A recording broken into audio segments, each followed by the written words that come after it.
Fala concurseiro, fala concurseira, tudo bem? Aqui quem fala é o professor Vinícius Guinanti, professor de Informática e Tecnologia da Informação, e esta aqui é a quinta aula sobre banco de dados. Hoje nós iremos resolver aí 5 questões sobre a modelagem lógica, ou mais especificamente aí sobre a modelagem relacional. Se você não assistiu o vídeo em que eu falo aqui sobre a teoria dessa aula, eu vou deixar o link aí aqui, tanto na descrição quanto aqui no card, para que você possa assistir aí a essa última aula teórica. Então volta lá e assiste a aula e depois você volta aqui para a gente assistir aí essas 5 questões que eu vou mostrar para vocês depois.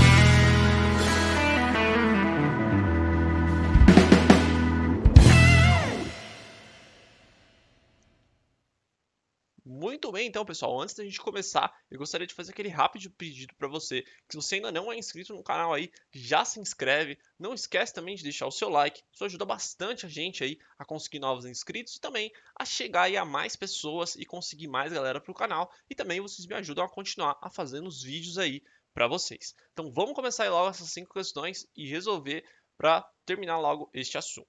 Muito bem, bom pessoal, então aula 5, 5 questões. Vamos começar aí pela questão de número 1, CESP 2017. Acerca de aspectos diversos referentes a banco de dados relacional, que foi o que nós estudamos lá na nossa última aula, julgue o item a seguir. Em uma relação, ou seja, nós vimos que uma relação ela pode ser aí também chamada de tabela, né? Então nós podemos ler dessa forma: em uma tabela, os nomes das colunas são únicos. Perfeito, galera. Os nomes das colunas eles não podem repetir, tá? Então eles devem sim ser únicos. As linhas elas são distintas entre si. Também vimos isso aqui, né, pessoal? As tuplas, né? Nós não podemos conter registros iguais ali, né? Porque senão a gente abre aí espaço para redundância de dados, ok? Então as linhas elas também são distintas entre si. E aí depois ele continua. E a ordem da disposição das linhas e colunas é irrelevante para o banco de dados. Parou aqui, tá? A ordem da disposição das linhas, ela é irrelevante sim, tá? Já a ordem das colunas, não. Tá bom, galera? Então,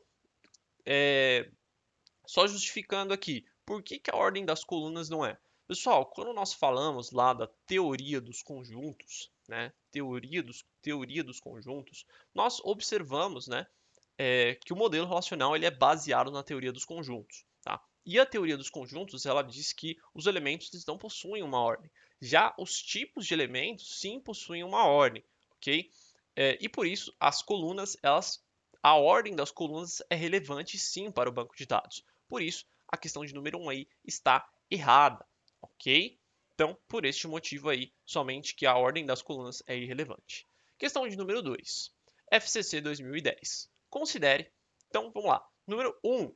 Cada tupla contém exatamente um valor para cada um de seus atributos. Foi o que nós acabamos ali de falar, ou seja, as tuplas elas não podem se repetir, né? Porque senão a gente acaba abrindo espaço ali para redundância de dados. Então está correto aí, beleza?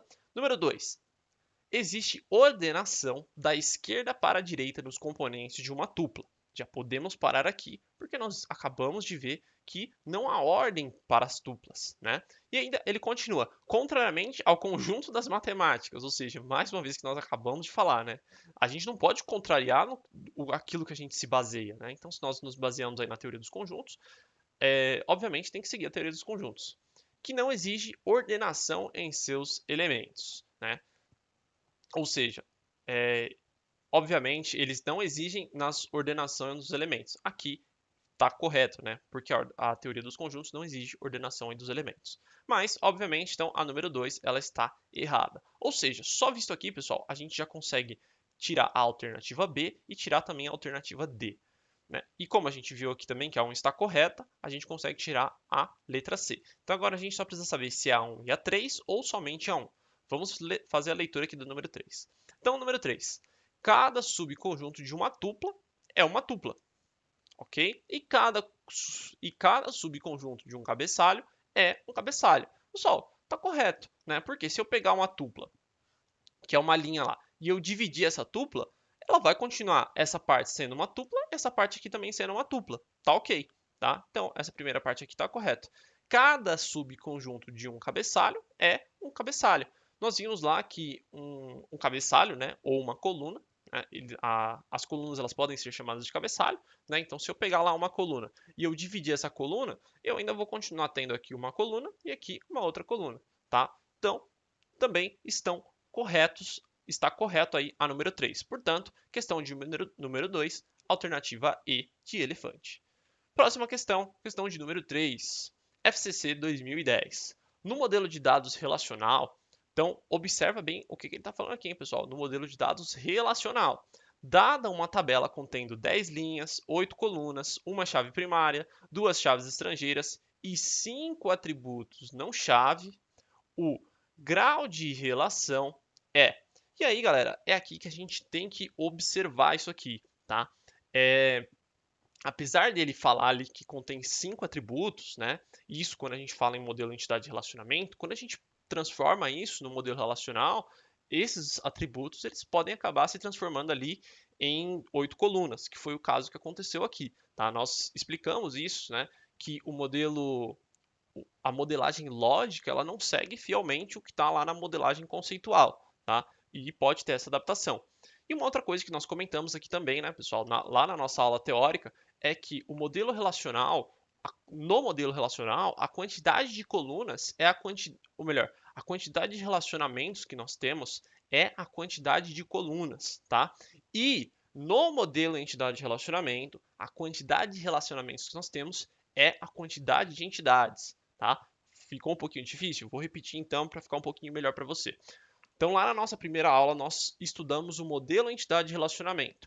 Dentro do modelo entidade de relacionamento, a quantidade de relacionamentos que nós temos é a quantidade de entidades. Então, se eu tenho duas entidades e eu tenho uma relação entre elas, eu consigo dizer que aí é um relacionamento binário.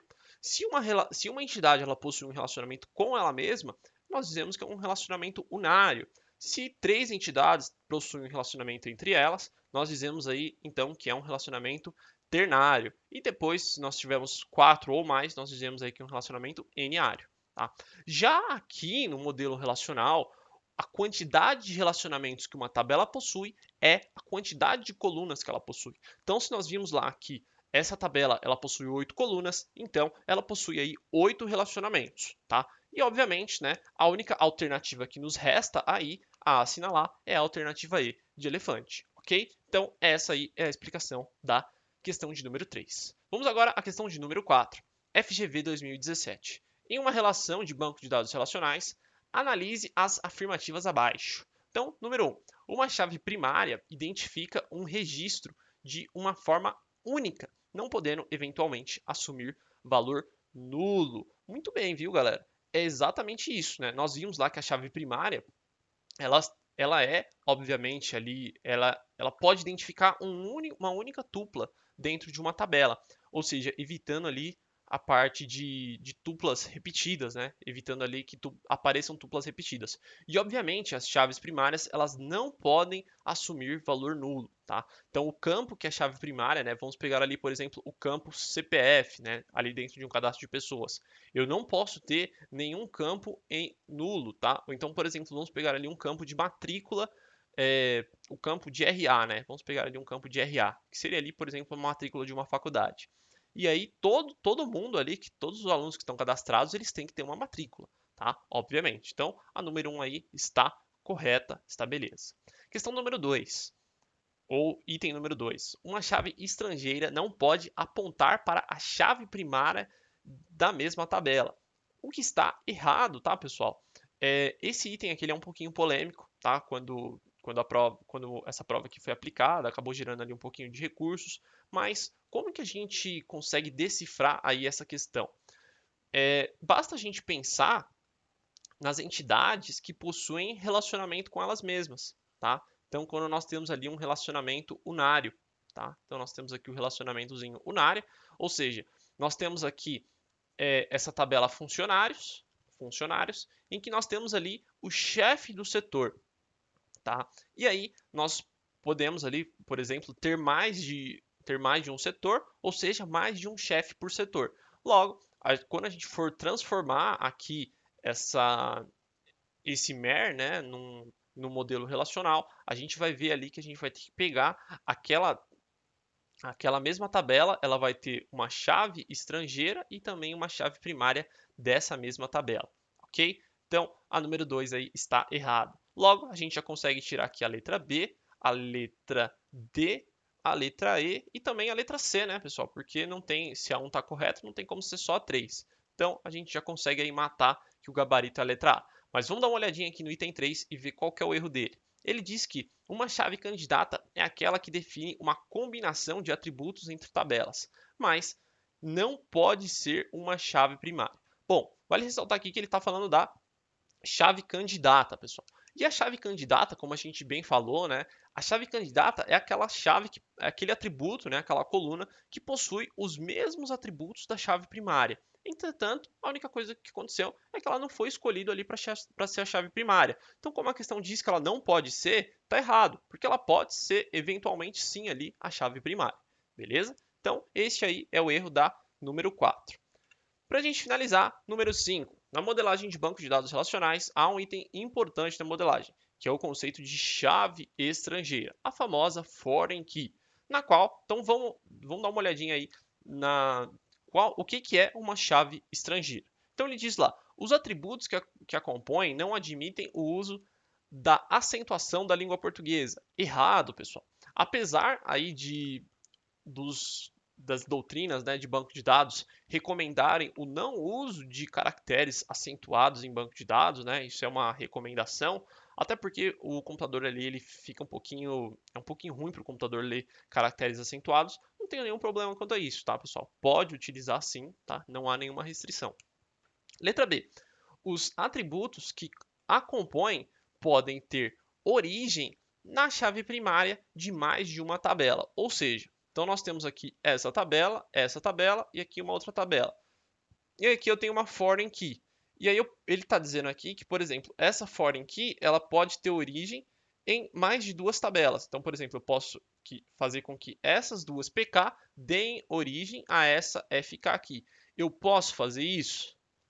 Bom, a resposta é que sim, tá, pessoal? Não há nenhum problema quanto a isso, tá? Tanto a chave primária, né? Como a gente viu, a chave primária ela pode ser composta por mais de dois atributos e a foreign key também, tá? Ela também pode ser composta ali por mais de dois atributos. Então, a letra B aí está correta. Então, mas antes da gente assinalar, vamos ver se não tem uma mais correta, né? Ou alguma coisa do tipo, tá? Então, letra C. Uma tabela com chave estrangeira não é armazenada no banco de dados. Ué, se ela não é armazenada no banco de dados, então ela é armazenada aonde, né? Então, obviamente, a letra C está errada.